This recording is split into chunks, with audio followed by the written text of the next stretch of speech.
Hello, and welcome to another week of the Sparring Partners podcast. As mentioned last week, this episode, Sparring Partners podcast, turns 21 eps old. Pop your bottles in the states where it's legal. Slurp your smoke, because we're getting it started. Brad, how do you feel? Oh, I feel like I am now a certified adult. That's how I feel. I feel like an adult in the eyes of the United States government. That's how I feel right now. It's a great feeling, and I hope everybody out there is enjoying the new docile sound in your ears as we promised 21 episodes ago to slowly upgrade our equipment one piece That's at a right. time. It's happening, people. All right, we're still working on it back here, one step at a time. Cool things are coming. It's only going to get better. Stick around. Oh yeah, I mean, if you're if you were to peruse YouTube right now, oh, it's 12:28. Oh, we're live right now, and I'm ready and raring as I ever was. You're talking to a guy who just busted out 500-word assignment in 15 minutes. Now, I feel like my sociology professor should put some respect on my name, but I'm guessing with what I produced in 15 minutes, it's going to be not great. But, it's done. So, as always, if you like the video, hit the thumbs up, subscribe. I like that number to go up. I know that it does things for people's channels. And I want things to happen to this channel. So hit the thumbs up, subscribe to the channel. If you found us on film I got to get out of the habit of saying that. It's a new website now. It's fightfreaks.co. If you found us on the website, that's dope. If you found us on YouTube, that's awesome too. We're happy to have you. Subscribe, like, share, all that good stuff. You're looking at a bona fide chef right here. I've been making some great. I made a beef Korean, a Korean beef crumble yesterday. Today I made baked radishes. Man, those are some exotic meals you're whipping up over there. Yeah, man. Yeah, dude. Yeah.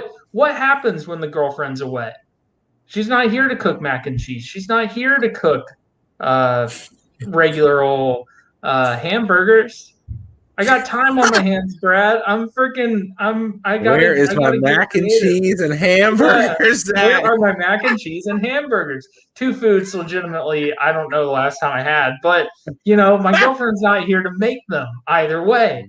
So I had to get a little bit resourceful. I cooked for the first time with a thing called the Jéssica root. I made some faux fries in the air fryer. Oh, Brad, listen. One of these times, I'm gonna have to make you some Jéssica air fried fries. Now, listen, I said I cooked this food. I don't know how to say the names and order of these foods, but anyway, without further ado, let's get in some MMA. We'll have to jump at this point 7 days in the past to UFC Vegas 21, where in the main event, Leon Edwards took on Belal Muhammad. Did not end the way. I mean, let's just be straight up. It was about as disappointing a return to the octagon for Leon Edwards as possible. 20 months off, and he stabs a man in the eye for a no contest. Brad, what were your thoughts? What were your thoughts? Let's take it back. Before the eye poke, what were you seeing? Okay, so before the more than Belal Muhammad, that's what I'll say. Okay, so for the round that we get Leon Edwards that looks pretty good. Not necessarily showing that he's incredibly rusty. For the first round, he came out pretty strong. Towards the end of the first round, caught Belal with a head kick, rocked him pretty bad. but was putting pressure on him, looking very good. Then we run into the disaster in round 2. And I would say quite literally, this is the worst possible option, outcome, anything. This is the worst thing that could have happened of all of them. Any option, this is it. It's the worst. Nobody gets anything out of this. And it's even worse because now it's like, if that fight hadn't happened, period, there was some type of case that you could say, well, Leon's on this roll, like he should probably still get the next title shot. But now people are like, wow, I mean, you just had a no contest. There's no way you could get a title shot coming off of that. So it's like it hurt his stock to have that happen. So just a terrible mess. I mean, good Lord, like these like eye injuries are brutal to watch. I mean, like really rough stuff. I don't like it. But it is what it is. Terrible, terrible outcome for both parties, basically. Does nothing for Leon. Leon is right the hell where he was when the fight started. Yeah. Well, I mean, let's be real. Listen, man. Leon Edwards wasn't getting a title shot anyway. He wasn't going to get a title shot anyway. Right. He could have knocked out Belal Muhammad.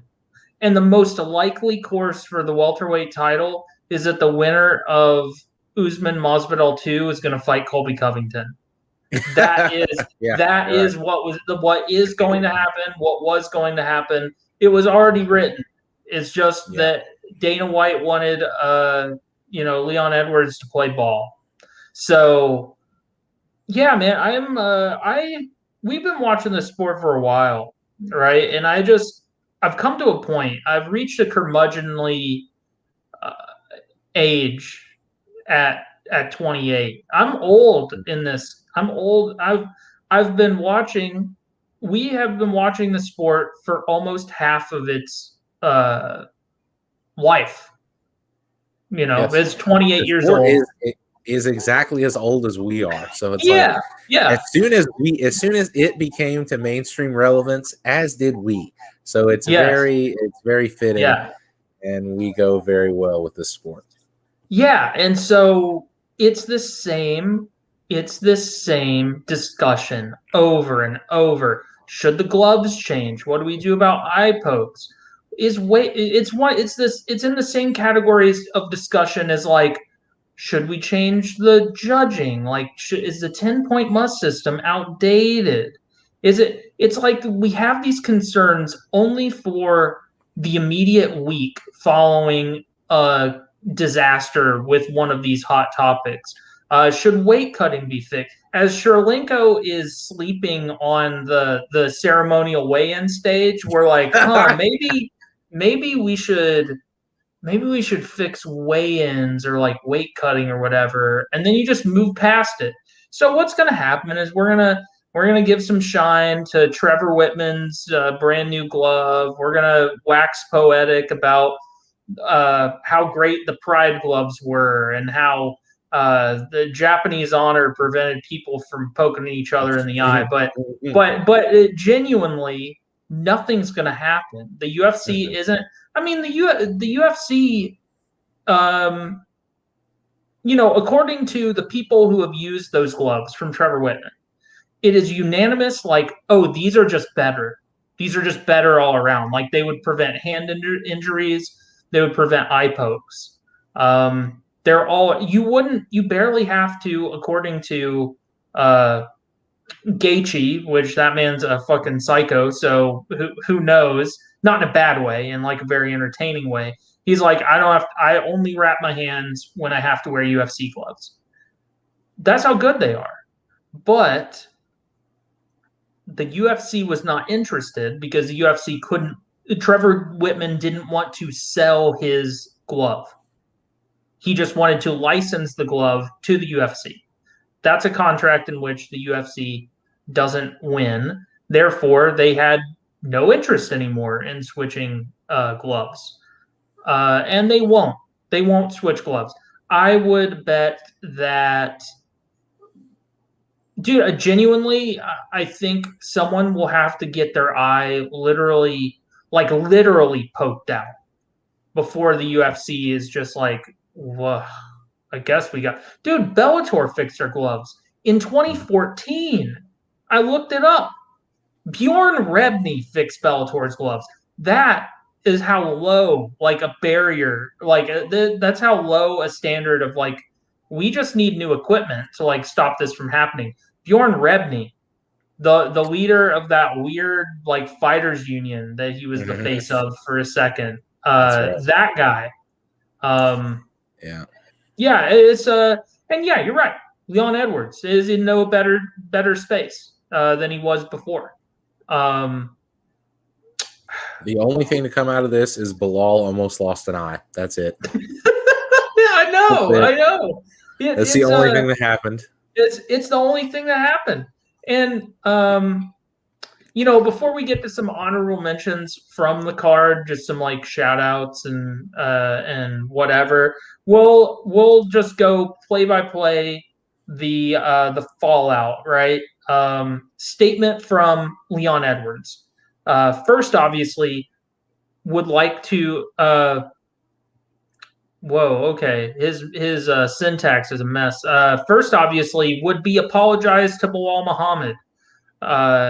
Edwards said when speaking on a post video, I came off a long year and a half for me.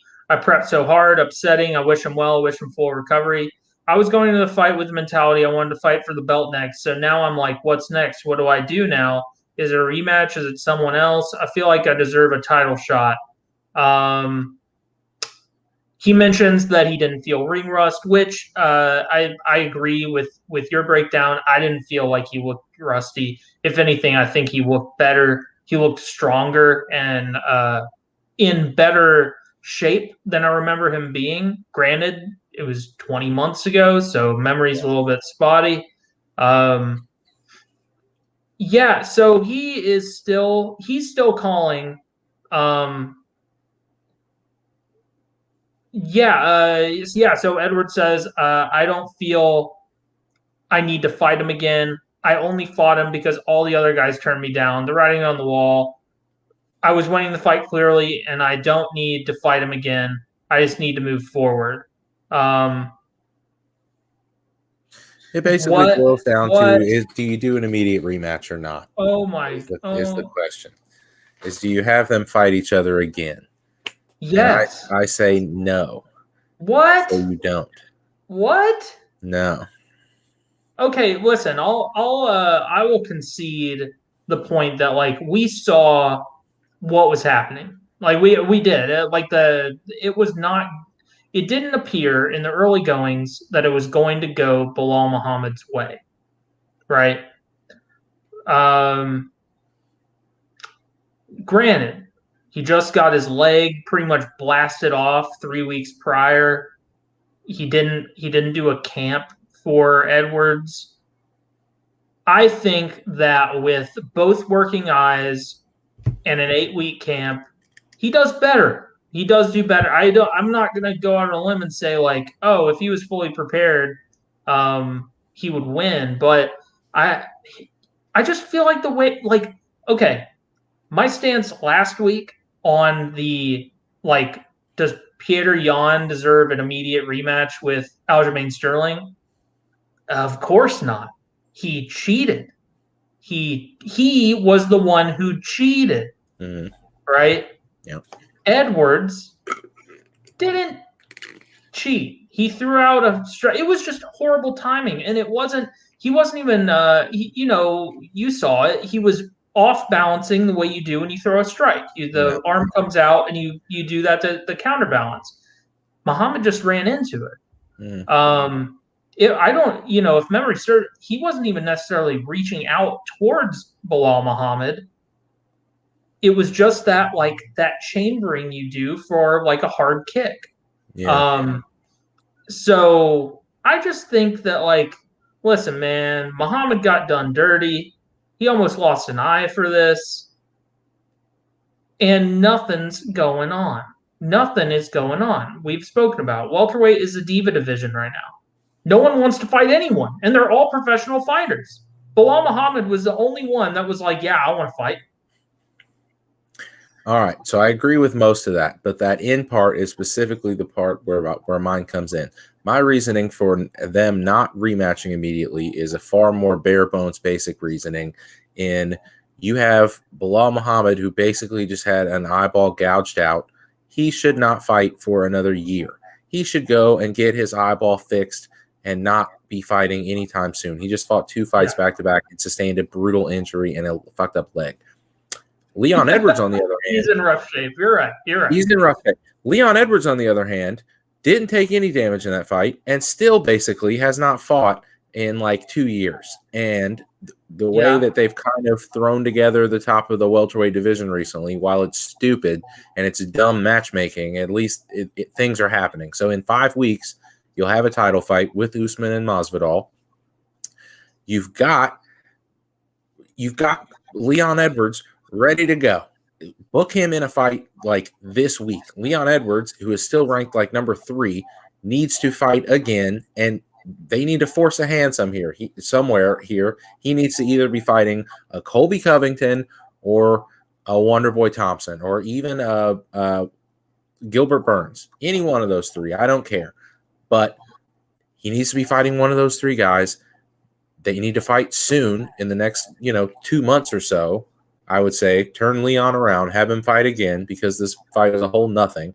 And let's get it going. Because if Leon, like you laid it out earlier, Leon's not getting a title shot. It's just not happening. So it's like, bro, if you want to get one, you gotta fight one of these top dudes, and you gotta go out there and murk them and not just jab their eyeball out. So that's Leon's in a similar spot. Like, granted, Leon has been legitimately gone. But he's in a similar spot to Wonderboy. I was just talking about this to somebody the other day. Like, Wonderboy's as legitimate a title contender as anyone at welterweight. He's the only guy that Uzman hasn't beat.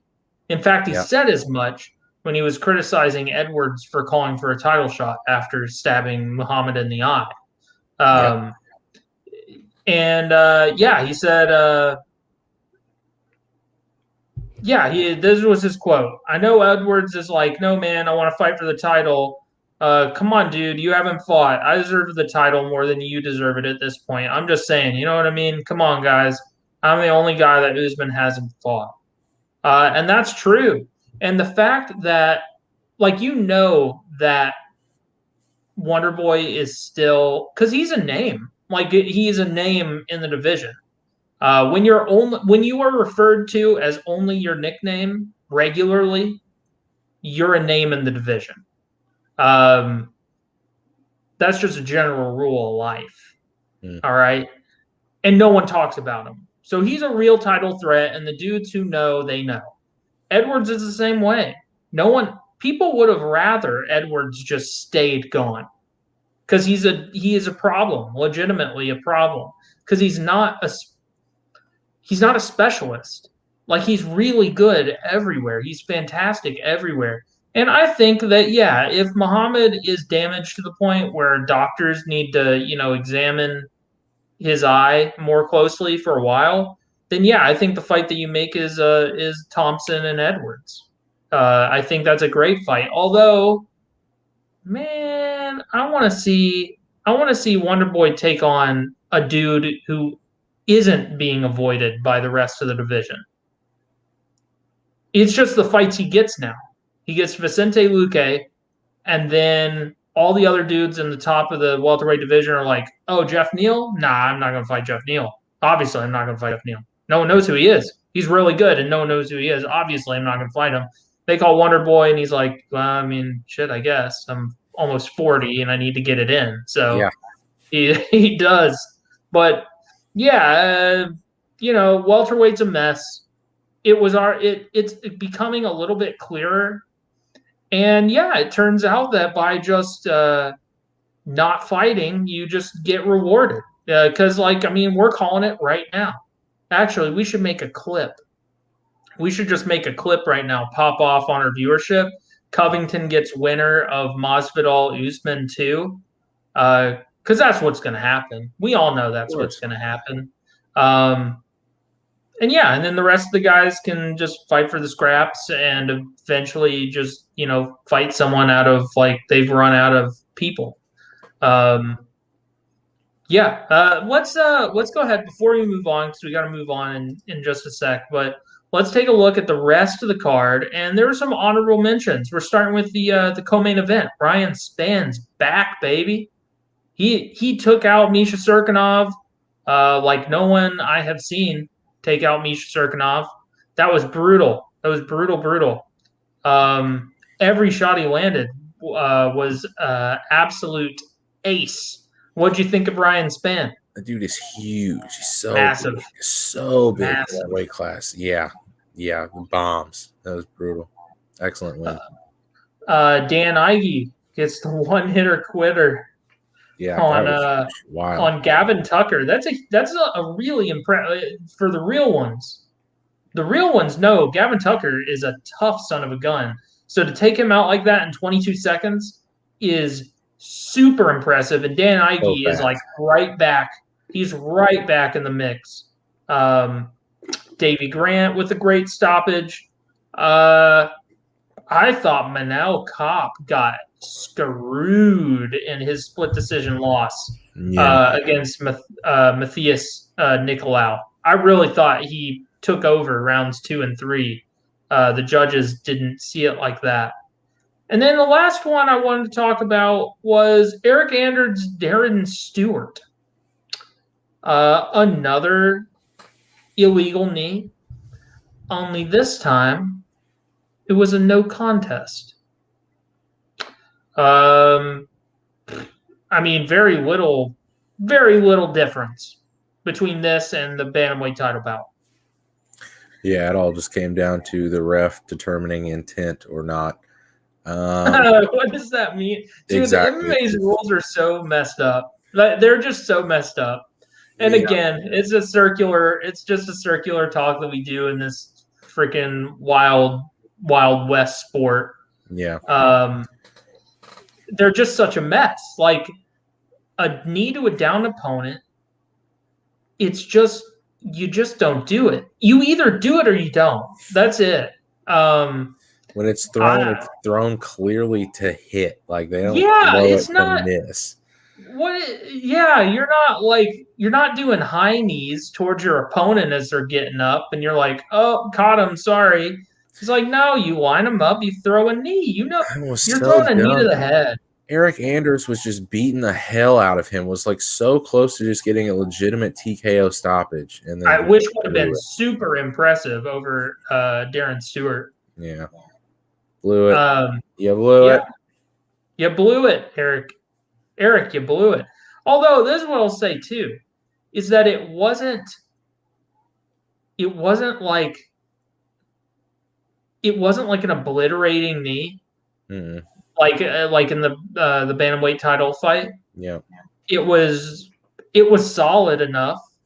Darren Stewart was clearly like rattled by it, but not necessarily hurt to the extent that like Aljamain Sterling was hurt. But I guess the doctor and ref intervened. They were like, "No, son, you're out of here." And I said it was the last one, but I gotta give it up to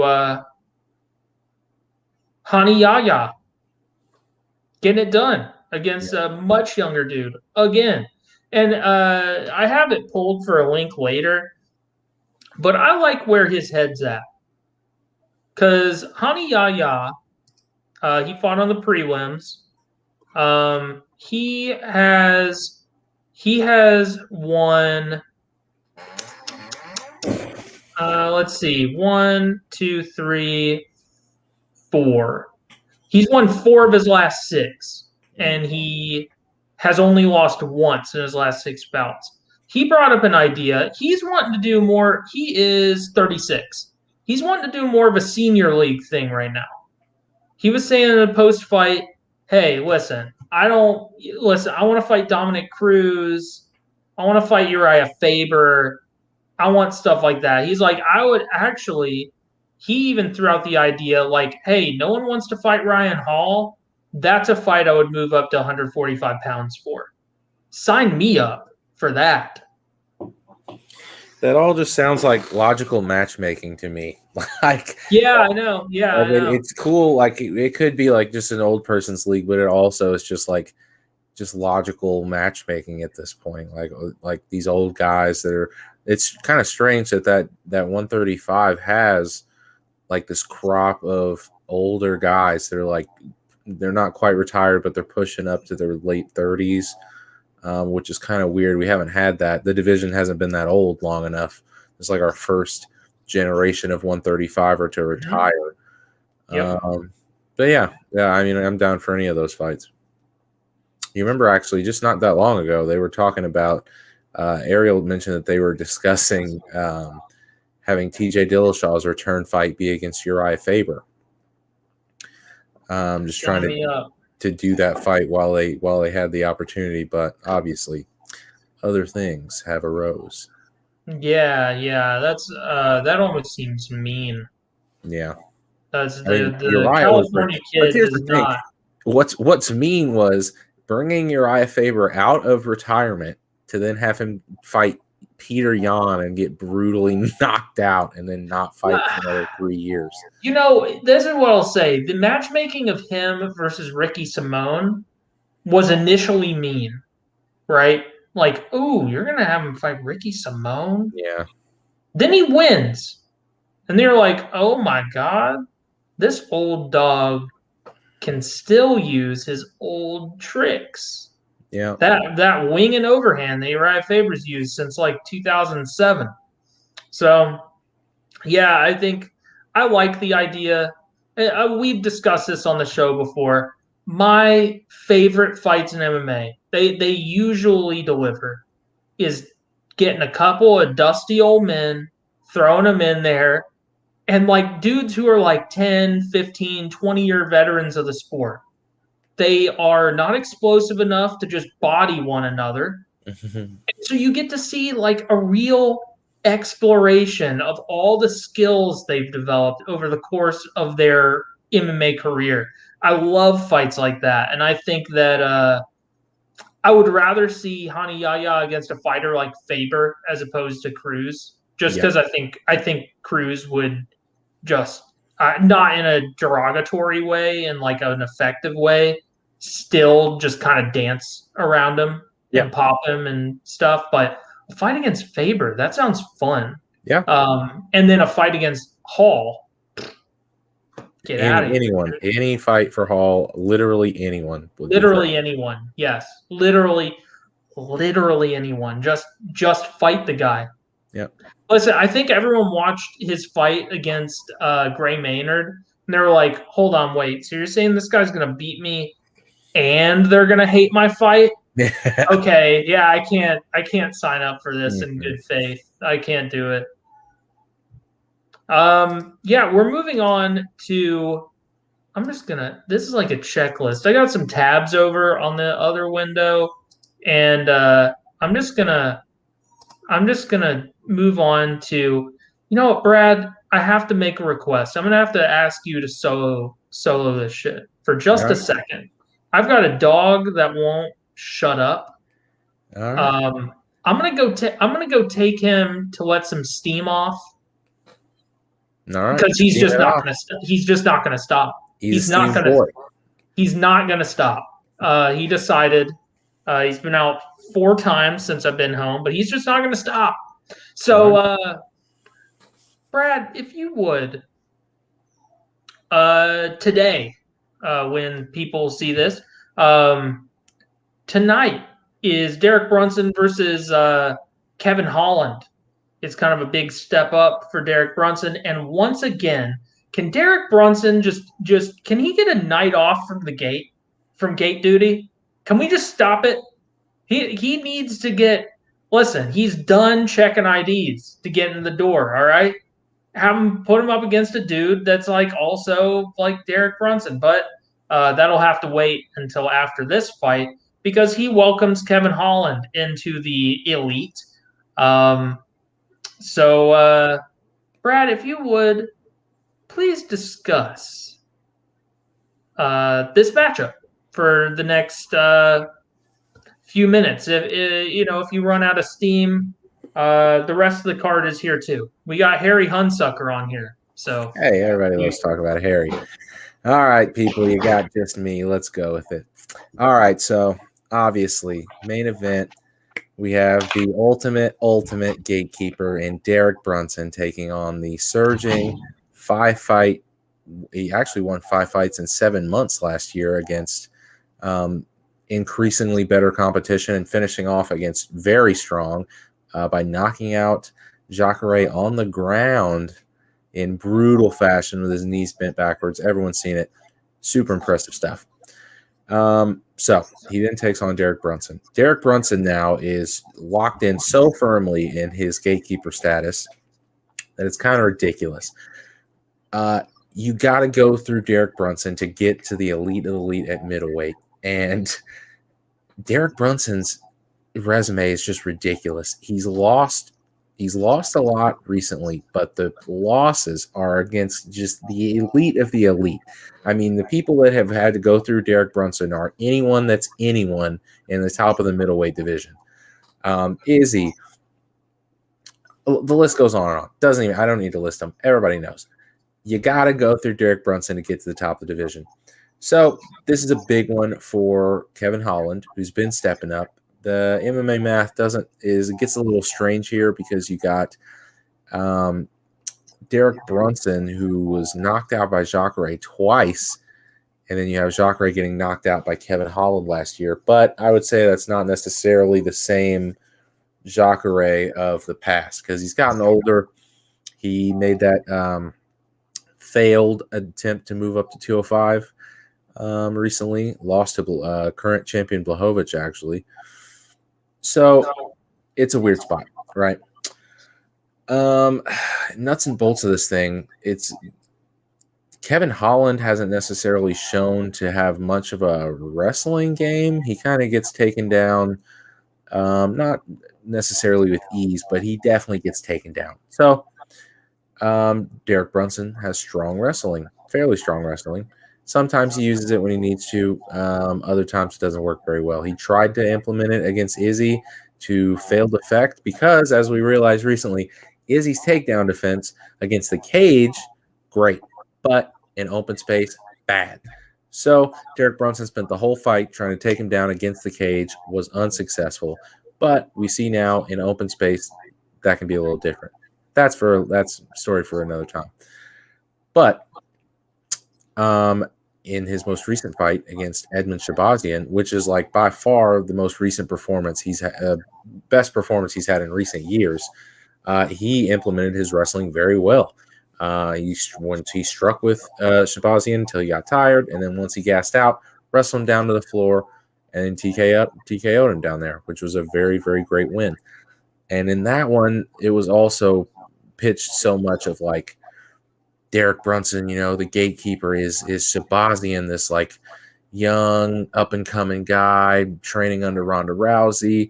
Like, does he have what it takes, to break through? Is he going to be like an next elite middleweight? And Derek Brunson was like, hell no, son. This guy's like totally not on my level. Shut that shit down. Closed the gate. Didn't let him through. But could be a different story with Kevin Holland. Kevin Holland has shown that he has some very interesting striking. He's long and lanky. He actually weighed in at like 183, so 3 pounds below the weight limit, and seemed to have just like ridiculous energy. Was doing cartwheels up to the stage to weigh in and make weight. So it's like, I'm honestly not sure what kind of weight cut this guy has. It doesn't seem like it's overly like too crazy. And he's not that big of a dude. He's kind of frail, but he just like, I don't know, he slingshots his arms and he gets like some really good power out of it, and hurts dudes. So Derek Brunson, while I won't say he's necessarily had a suspect chin, he definitely has gotten hit and has been shown that he can be stopped and knocked out before. He does a lot of the rushing. He does a lot of rushing forward, especially with his chin up in the air. But the past, I believe it's 2 or 3 fights now, he switched camps. He's been working with Henry Hooft.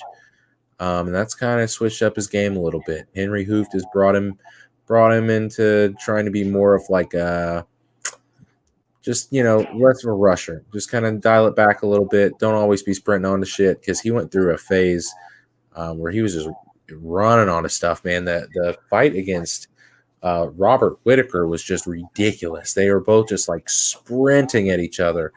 And he was landing bombs on Whitaker, but in the end, he just ran straight onto a shot that knocked him clean out. But when going through that stage, I think he learned his mistakes. That's why he left. He went to go train with his new striking coach, and so he's kind of dialed that back.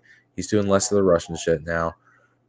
So I think this is a really, it's an even fight. It's not like crazy in leaning in one direction. I feel like it's more of like a 60-40. I definitely lean in the Holland direction, but by no means is it going to be some kind of wash. Like, Derek Brunson is a real live dog for sure. He is the ultimate gatekeeper for a reason. He keeps that gate. He keeps it. So, yeah, that's pretty much where I'm at with it. How do you feel about it, Cobes? Yeah. So as you were just wrapping up by saying, and like I alluded to at the start, Brunson he's that guy. He's that guy. If you can beat Brunson, he is very much the Arlovsky of middleweight. He's been here. He's fought the who's who. He's had ups. He's had downs. And the people he's had downs against usually go on to be pretty dang good. And so this is an even more important test for Kevin Holland than the bout against Jacare. Because Holland is not fading. Jacare is not the Jacare who captured Strikeforce Gold. He's not, he's not the Jacare. We haven't seen Jacare do the weird thing he does on the ground for quite a while. Yeah. Right.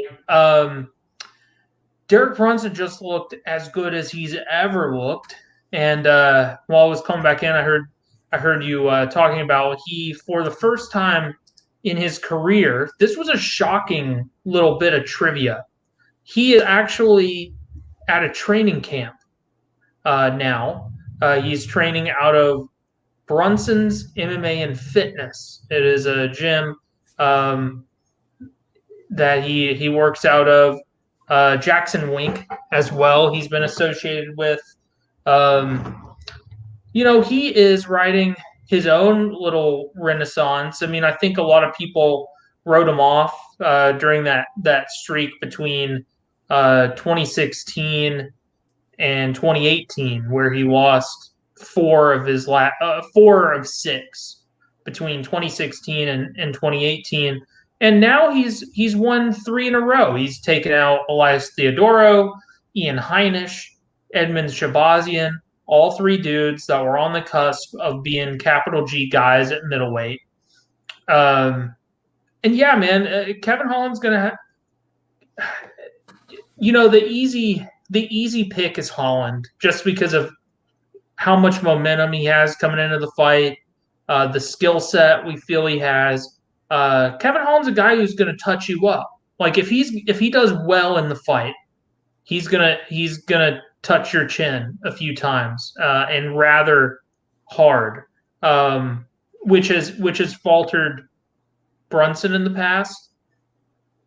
But if Brunson uses a strategy like he used against Edmund Shabazian, another dude who's arguably faster, because that's the thing, I think, that I don't know about you, but at least I imagine that Kevin Holland is younger, and I imagine if both men threw a punch at the same time, Kevin Holland's going to touch first. He's just faster.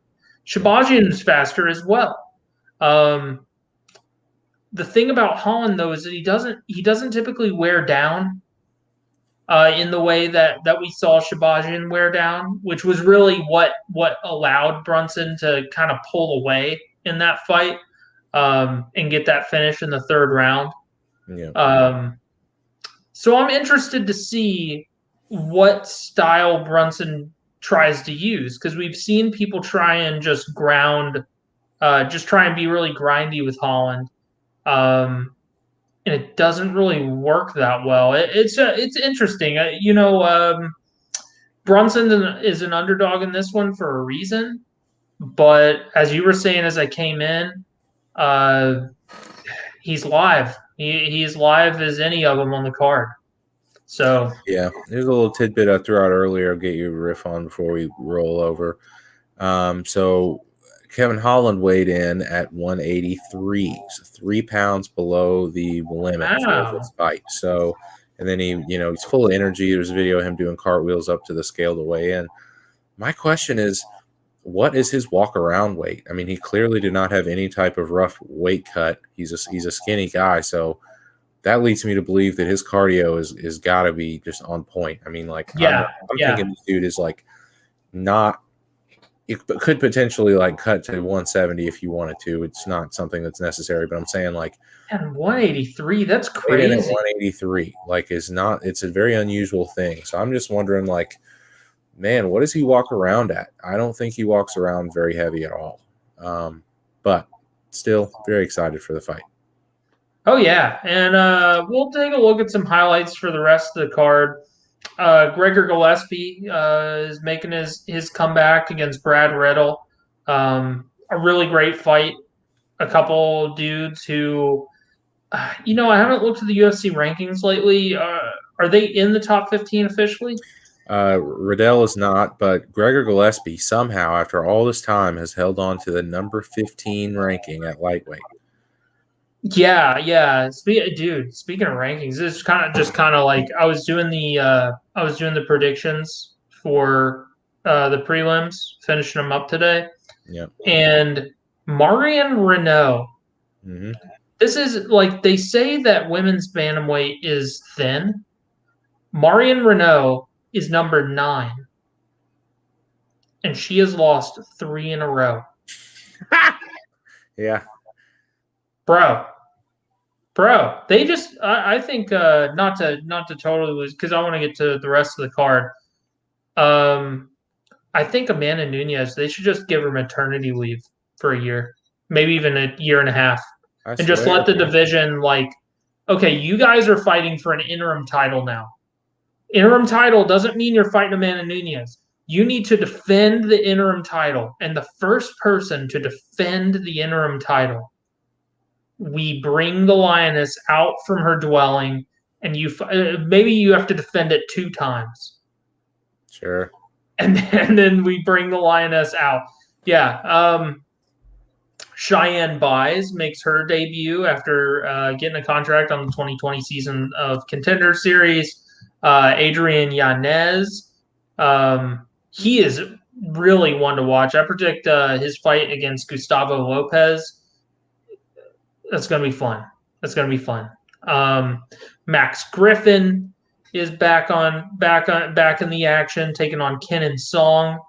Tai Tuivasa, who was originally set to fight Dontel Mays, correct? Right? Yep, right. Takes on a different Kentuckian, Harry Hunsucker of Hard Rock MMA fame. Harry Hunsucker, this is interesting because he stayed ready. I hope he stayed ready because he had a very entertaining fight against Jared Vandera on the Contender Series this past season. He ended up losing a TKO, losing via TKO in the first round, but not. But he had rocked Vandera, a much bigger heavyweight, multiple times. Harry Hunsucker wins via knocking you dead. So I'm actually pretty excited for that one. I think that one I'm not saying Harry Hunsucker's gonna win, but I'm saying that he has the power to win. Oh yeah, and Tai Tuivasa has a long history of looking like suck. So yeah, we'll see what happens. Yeah. I was looking at his record today, man. He had so much hype around him, and it was for good reason. He was at one point 9-0. He actually passed the Arlovsky test.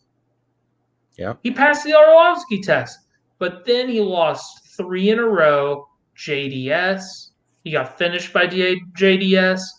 Blagoy Ivanov lost a decision. He got finished by Sergey Spivak. These are all 3 guys that are obviously his first loss was against the most impressive guy. But all 3 dudes are dudes who, like, if you lose to them, you're not necessarily a scrub. And then he knocked out Stefan Struve. So I mean, he's on the comeback trail, and he, in terms of heavyweight, is pretty dang young. He's only 28. Yeah. So he could definitely put it back together. But yeah, you're right. He's definitely not what we thought he would be. We see that flag that he represents. We see the tattoos, and we're just like, Mark Hunt. Are you Mark Hunt? Are you the new Mark? I need you to be the new Mark. Grant Dawson. This is the one I'm most excited for on the prelims. Is Grant Dawson versus Leonardo Santos. Mm-hmm. Bro. Grant Dawson's a beast, 16-1, a perfect 4-0 inside the UFC octagon. Leonardo Santos, 41 years old. He's 18-3-1 overall. He is. What do you think Leonardo Santos' record is in the UFC? I don't know, but I know it's good. It's pretty good. He's 7-0-1. Yeah. He has never lost inside the octagon. Yeah, my guess was going to be like 1, so that's close. I mean, he finished Kevin Lee. Yeah, he's the guy that finished Kevin Lee. Yep. Yeah. So this one, Grant Dawson is super, super great when it comes to grappling and wrestling. His stand-up is pretty good, but it's all in service of setting up the takedown.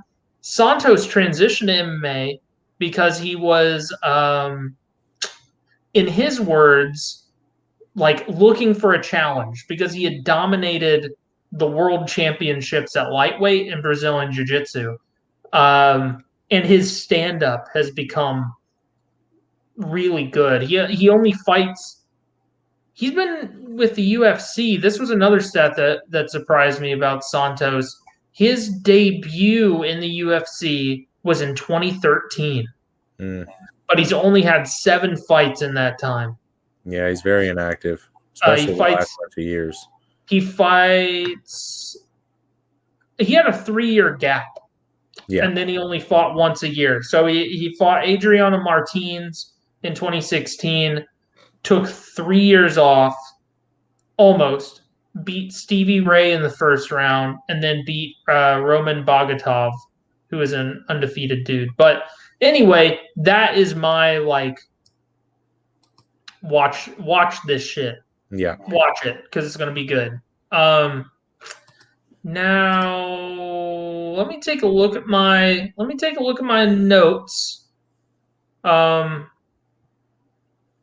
that goes over here. Let me take a look at my notes, and I already mentioned that. Yeah, let's jump into the news real quick. We're at 48 minutes, going on 49 minutes. We're going to try and wrap this up in about half an hour. So let's get to a couple show announcements, some fight announcements, our immediate reaction. No real breakdown today. That will come in the coming weeks, maybe when we turn 25 or 26.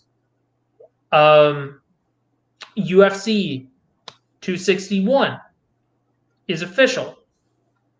It is... I have my links out of order. Oh. Uzman Masvidal 2. Joined by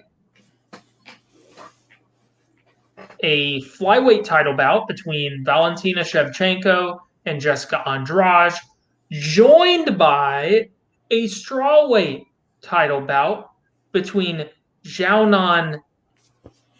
Nope. Nope, that's wrong. Weili Zhang. Weili Zhang. Zhao Yan. Why did I throw that name out? Well, god damn it, we know exactly why I threw that name out. God damn it. All right, I apologize. I send kisses to all people who I offend. This is a terrible week to mix up Asians. Ooh, bad week. This is a horrible week to mix. God damn it. All right. Well, All right, well. yeah, Weili Zhang taking on Rose Namajunas. Which, hey,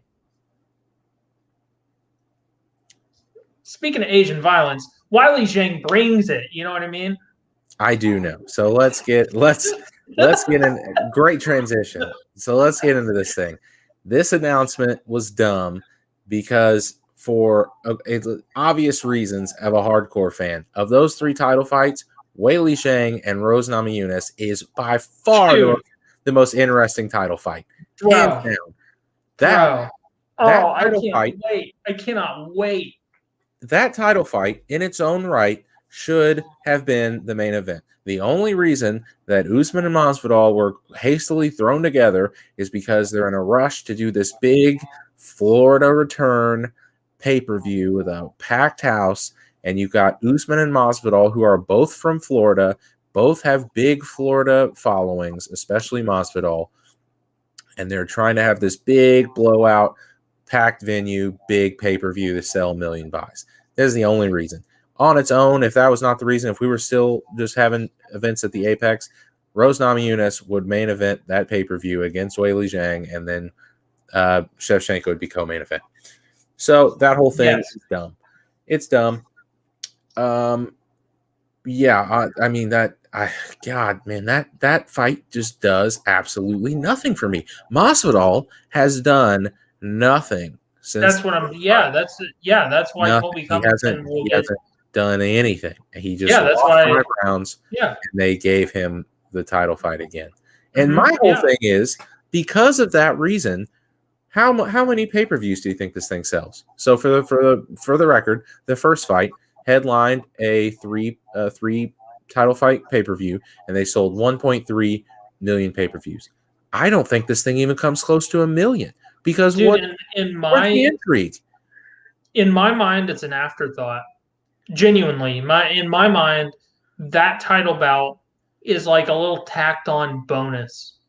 It's like you order something from Amazon, and for whatever reason they throw in like a keychain with it.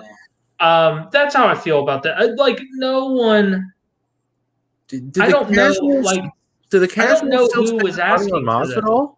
Is Masvidal still payment or like viable to the casuals? Would a casual still put money down on a pay-per-view against Masvidal when he's fighting Usman, who you just watched him lose to? No. This is a confusing thing, right? Is that the reason why people like the casual fan, just the general public, latched on to Masvidal was not because Masvidal is like a super cool dude. It's because he had 3 stunning knockouts back to back. Yeah. He earned that spot by being super impressive. Right? Mm-hmm. Listen, I'm not saying people forgot who he was. Obviously, he's still the holder of the bad motherfucker title. But yeah, man, I mean, you put yourself on the map by knocking out dudes in really impressive fashion, and the UFC rewards you for doing. Listen, I mean, to be fair, he stepped up on late notice for the first one, but that's not. You don't get an immediate rematch because you did that. Well, actually, I mean, I guess you do. What I meant to say is you shouldn't. But Dana White and company are convinced that it's going to sell, obviously. But I mean, really, we're tuning in to see the feature bout in the co-main event, right? Yeah. I mean, Valentina Shevchenko versus Jéssica Andrade is an incredible fight. It's kind of getting drowned out in the discussions of like, The one that we're having right now. Like, does Masvidal really deserve this? And then people freaking out about Weili Zhang and Rose Namajunas. But Shevchenko and Andrade is a more intriguing fight than the main event is. Oh, way more. Yeah. Way more, dude. Andrade, Caitlin Chookagian is just like, all right, listen, y'all. Listen, I sent out a memo to all the other women at 125 pounds. I'm just gonna Holly Holm this shit. Mm-hmm. I'm gonna like be around forever and Yep. like always like 1 or 2 wins away from a tie. And Jessica Andrade just freaking crumbled it up, threw her behind her back, and then that hand came right back and just blasted Chookagian in the body. Yeah. That's what happened. That was the whole nature of events that led up to her getting this title shot. I cannot wait. Jessica Andrade, I think, gets a little bit. She gets a little disrespected. Oh yeah. You know what I mean? She got stopped by Weili Zhang. And I didn't expect that to happen at all. But Weili Zhang came out of nowhere. No one expected. She's former champ. Yeah. She's former champ. Yeah. And she is really good. And yeah, if you let her, she'll slam you on your freaking head. So yeah, I cannot wait. I cannot wait. Yeah, same. But also, it's kind of shrouded in possible COVID exposure. So yeah, them super spreader events, dog. Dude, this card's gonna be super in more than one way. And then we gotta give it up. We gotta give it up for another card that just got announced. And this wraps into some other news. It's kind of a shame we get to it so late in the show, but that's just the way it goes in a news. Just so much going on this week. Yeah. UFC 262 gets announced in Dallas, Texas. Another state that's just like, let it ride. Yeah. And main event with the UFC title on the line. Oh, what title is that? It's a lightweight title. Who's defending it? Nobody. Khabib is officially retired. By decree, Dana White announced via Twitter that he has given up on his quest to convince a man who was retired a few months back to come out of retirement that he didn't believe that fighter ever actually went into. Now, Dana White's done with his quest for Khabib, and in its stead, we get a match for the lightweight belt that I didn't expect. I think a lot of other people didn't expect. I mean, the man, like, they're working on McGregor Poirier right now. It's not even signed. So you think like, oh, you can just throw a belt on that, I guess. And it turns out they didn't. They threw a belt on something entirely different. Charles Oliveira gets his crack at gold against relative newcomer Michael Chandler. How do you feel about that? How do you feel about how this whole thing shook up? In the end, I love it. And I'm going to rewind a little bit and I'm going to run just a quick outline of how this unfolded because it's going to tie into my next point. So this may have seemed like it came out of nowhere, but this is all very, very much set up on the UFC end of things. So as we laid out recently, the UFC was quickly coming up to this May pay-per-view, the 262 pay-per-view. They had nothing on it. They had already booked out the 263 pay-per-view in June.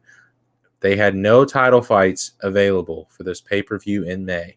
It'll be their second big pay-per-view when they're coming back in the full arenas, right? They tried to get Conor and Dustin 3. Didn't work out, right? Dustin's off, enjoying the world with his wife, running around, just chilling on a new vacation every week, living life, right? So that's some information. We roll forward a little bit. At 12 midnight on Thursday, right? Dana White pops out the statement. Boom. All right. I give up. Officially, Khabib, do your thing. I'm out of here. You're officially retired. Everyone's like, wow, man, he officially is going to let Khabib retire. Not He's gonna 15 let him. minutes later, the UFC, boom. All right, we got a new title fight booked. 15 minutes after that, all right, Khabib's removed from the rankings. John Jones is now number one pound for pound. Like, this was all lined up, ready to rock and roll. So, next up, we come into the big backlash that people are throwing out, which is, well, Dustin Poirier is the guy that's clearly supposed to be fighting for the belt, which is true. I'm not disputing that. But here's my dispute. It is very obvious that the UFC was like, yo, Dustin, do you want to fight for the belt next? Or do you want to have this other giant, life-changing fight against Conor McGregor? And Dustin blatantly to everyone was like, yeah, I'm going for this third Conor fight. You know that one I just had against him where I made like 10 times as much money as I've made for any fight in my entire life? And then you want me to go fight either Charles Oliveira, who no one knows, or Michael Chandler, who no one knows, or I can go make like another 20 million to fight Conor again. Yeah, I'm going to do that. So Dustin, by his own accord, is like, yeah, I'm out of here. I'll see you guys later. So that's perfect. That's fine. Let them do their thing in late summer. Totally cool. No belts attached to that. Whatever. I'm fine with that. So then you're left with the pieces that they had, which, as Justin Gaethje just confirmed a couple, like 2 hours ago, what Ariel was saying, which was up until yesterday, they were working on Justin Gaethje versus Michael Chandler. But they were like, yo, dog, we got to make a belt. We need a belt to headline a big event. And luckily, they made the right choice here, which is Justin Gaethje does not deserve to be fighting for the lightweight title right now. But, of course not. But Charles Oliveira does. I mean, like, of the options that you have here, they made the right decision. These are the two guys that deserve to be fighting for the lightweight belt, Michael Chandler and Charles Oliveira. So I am 100% down for how this thing worked out. I think that they came to the right decision in the end, and I'm so happy that we can put this Khabib mess behind us and move on. And I think they've laid it out pretty clearly that you have Chandler and Oliveira going to fight in May for the belt. You'll have Conor and Dustin fight in 2 months later. The winner of that fights the winner of that for the belt next. And then you just have, you play with whatever you got next. Because keep in mind, as of right now, the co-main event on that 262 pay-per-view between Oliveira and Chandler, co-main event right now is Tony Ferguson versus Beneil Dariush. So a relevant fight at a relevant time, which is why I feel like it's probably in Justin Gaethje's best interest to be like, yo, who else is in the top of lightweight right now that's available? And I think the next person up would be RDA. So if I'm Justin Gaethje, I'm like, yo, let me fight RDA around like May, because he could get just completely forgotten about real fast. But I'm so happy that things are moving at lightweight again. Just so happy. Yeah, I thought about it in some classic World of MMA type matchmaking. Is that you have, like you said, you have Oliveira, who has been here a while, but he is, unfortunately, he doesn't speak English, and Michael Chandler is new to the promotion, so their star power is not that big, and you need something extra. If you're the UFC and you're like, okay, McGregor and Poirier are going to fight next. That's what we're working on. We need the winner of that to fight for. We need the winner of that to fight someone else, right? No one else has the resume or the star power to take them on their own. So they're like, okay, we need to make spectacle meet sport. So while we're having Poirier and McGregor put on a spectacle, we're going to have sport work its magic, where two dudes on some awesome runs are going to fight to determine who we call the best. Now, that piece of hardware, the UFC Lightweight Championship, is going to bring that winner's stock up enough. They're going to hook their star to the promotion that will bring them up enough to qualify them as big enough to take on the winner of McGregor Poirier 3. especially if Yeah. it's Chandler. Especially if it's Oh, Chandler. I was gonna say, especially if it's Oliveira. You really? Dude, I Oh think yeah, yeah. If Chandler finishes Oliveira, gets on the mic, cuts a crazy English promo in Texas, being like, I'm the champ now. Khabib's gone. I'm the baddest dude out. And Connor and Dustin, you all about to fight again. Whoever whichever one wins, you can both get it. I'm the new dude here. I think that could go crazy. But that's the thing. Charles Oliveira can't do that. Charles Oliveira Oh, can I was saying that Oliveira especially needs the belt he to does. get a fight against a Conor McGregor or a Dustin Poirier. Yes. I like he needs that hardware. I because think it a could just Michael Chandler win, lose, or draw could potentially work his way back into a matchup like that. yeah. But Oliveira is just like by definition dark horse. You know what sucks? It kind of pigeonholes him into this Brazilian spot, kind of how Connor was about to fight through Aldo and then RDA and champions back to back, where it's just like Brazilian guys who didn't speak English very well. And it was him just like berating the shit out of them. But it for sure though, that belt is a big deal. It's huge. It's huge. They both deserve to be fighting for it. Oh, bro, I can't. I'm just May 8th, man. Yes, so right. Yeah, that's May 8th. Yep. And then so that's UFC 262, and our last thing, a couple pretty important bantamweight bouts got announced this week as well. Rob Font gets his crack at a former champion when he takes on Cody Garbrandt. What do you think about that fight? Great fight. Yeah, that was like it was right before all the Khabib news at like 11:30 on Thursday night. They roll out all of the main events for May. And it's been weird kind of how they've done these by months.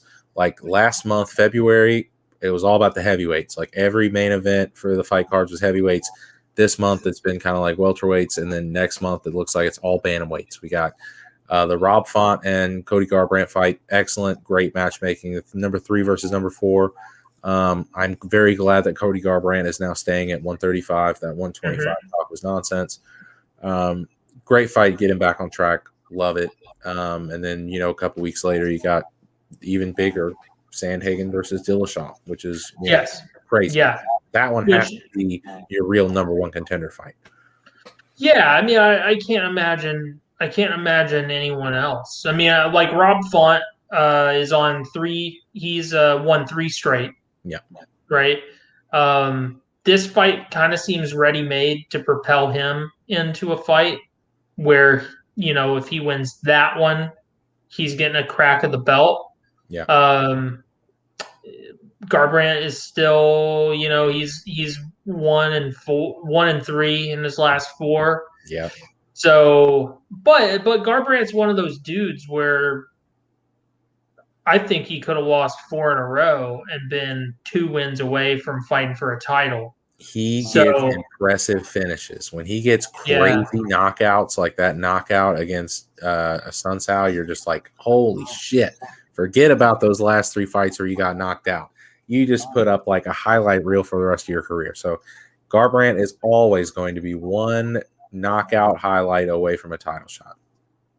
But I'll tell you right now, it is in his worst interest if TJ Dillashaw comes back and beats Sandhagen. That would be worst case scenario for Garbrandt. Bad news.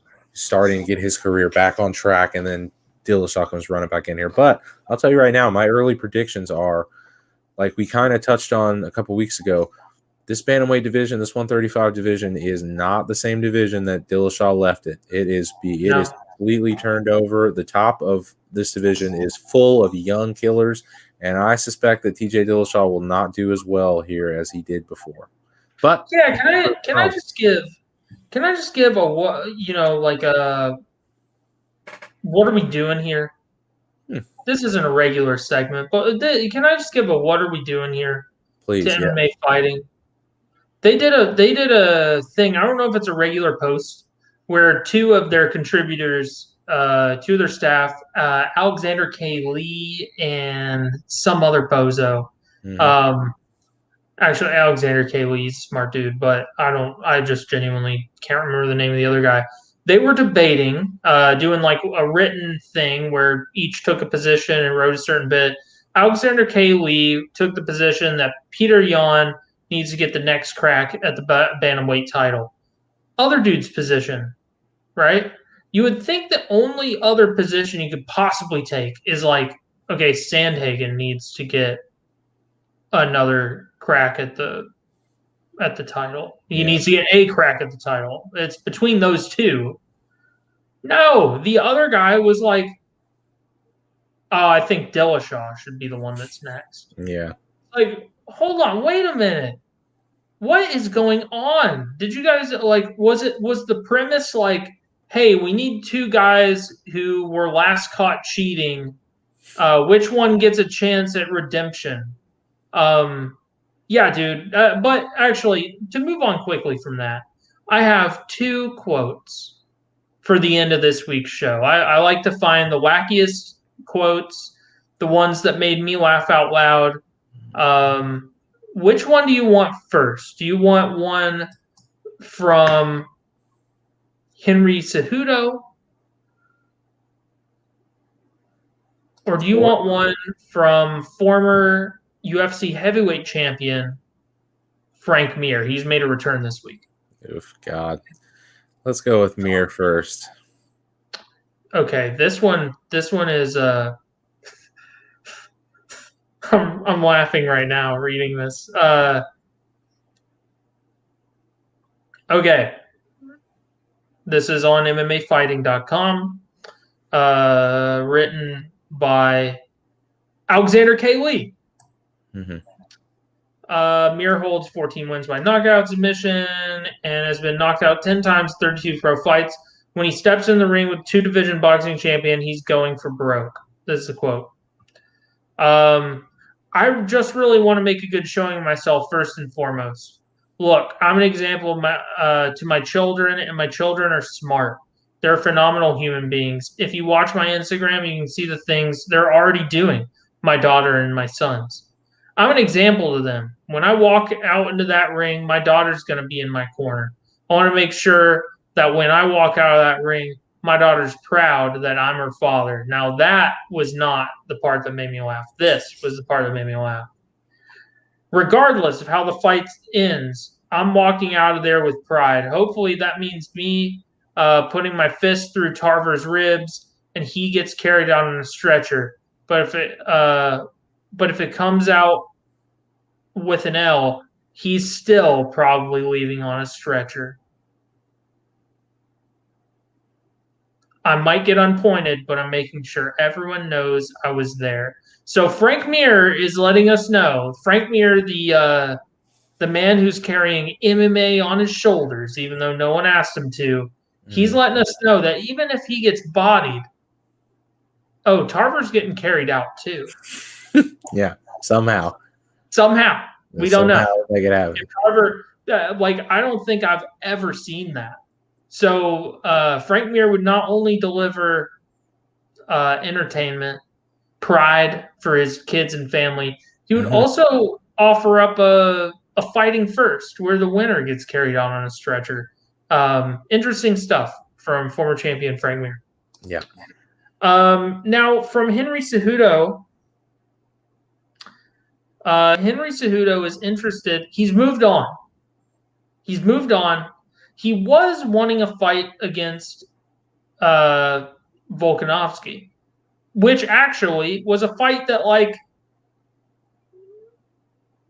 the same part of me that will want to, I'm still not sure if I'm going to watch it. The same part of me that wants to watch Jake Paul versus Ben Askren is also the same part that wanted me to watch Henry Cejudo versus Alexander Volkanovski. Mm-hmm. But this just takes it a step too far. Henry Cejudo states, I'm just too smart and just too skilled in relation to an interest in fighting Max Holloway. Can we just cut it out already? This dude retired a year ago and then has spent the whole last year just talking shit to everyone on social media as much as he can, constantly being like, I might come back, I'm about to come back. And then last week he goes on ESPN and does this big interview where he's like, yep, I'm coming back. And then 2 days later, it's like Henry Cejudo removes himself from USADA testing pool. And it's like, oh, okay, so you're just doing the complete opposite of what you just said. Yeah, go away.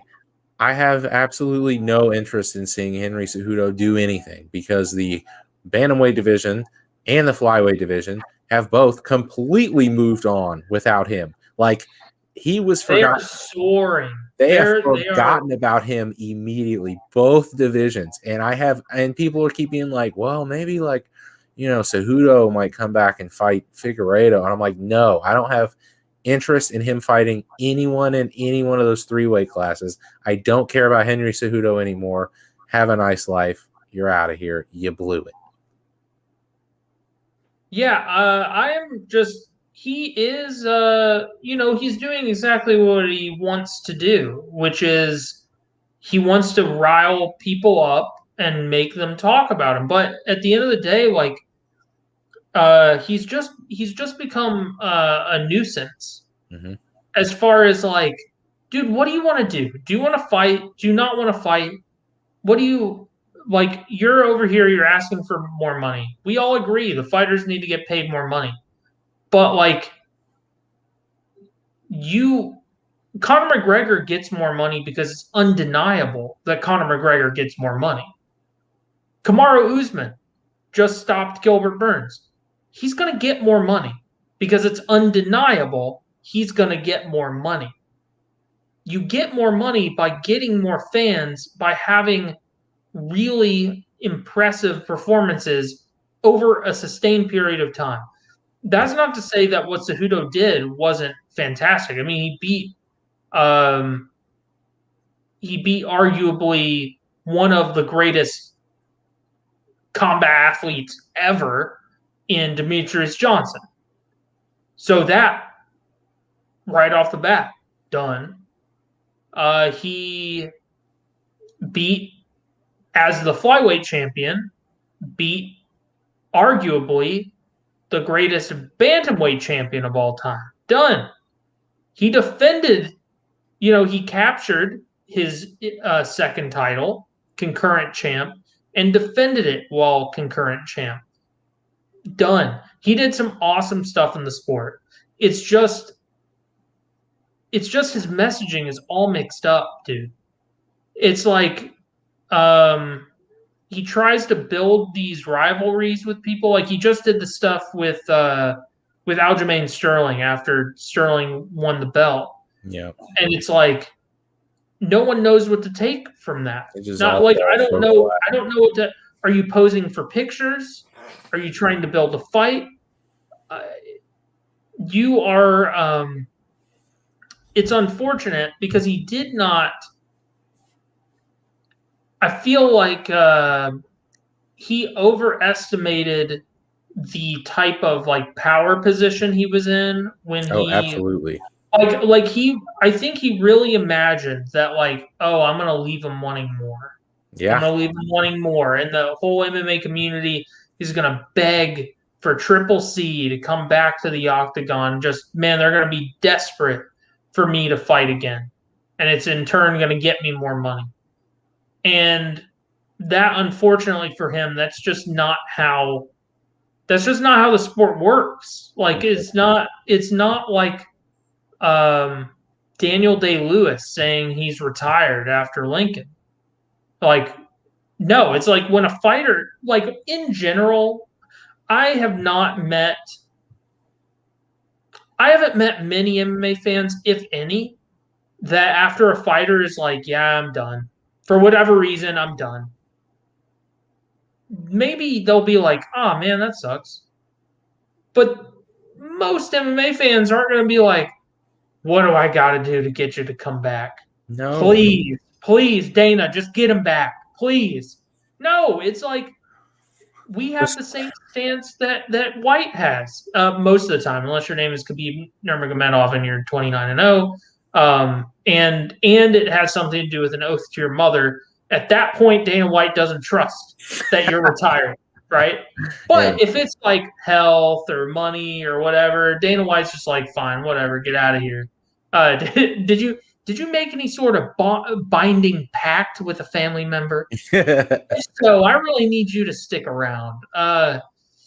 Yeah. Cejudo is. I would love to see him fight again. Don't get me wrong, but like I need him. I need for me to actually want to see it. I need him of his own volition to be like, yeah, I want to come back because I want to fight again. Yeah. You know, for the love of the game. For the love of the game. Right. Well, damn. Well, Brad, do you have any closing thoughts? Now, I only have a couple, right? Mm-hmm. This is the end of the show. Mm. Now, chances are, if you've made it here, you are listening on Spotify or Anchor, or you are watching on YouTube. And if you are, but you're not subscribed, what the heck are you doing? You're ruining it. You're ruining it. Subscribe to the channel. Give us a thumbs up. And if you have any friends that I doubt you watch MMA in a vacuum, I doubt you think about MMA in a vacuum. If you have any friends that are into MMA, consider sending them a link, send them a share. We're just offhanded, just kind of just mentioning it, kind of offhand in a conversation. Similar to like asking for money without asking for money, but just casually drop it in. Mm-hmm. That's my thought for this week. And in collaboration with fightfreaks.co. Brad, what are your closing thoughts? Look, y'all, we're just regular dudes like you, regular people, blue collar workers trying to make it out here in the world. All right.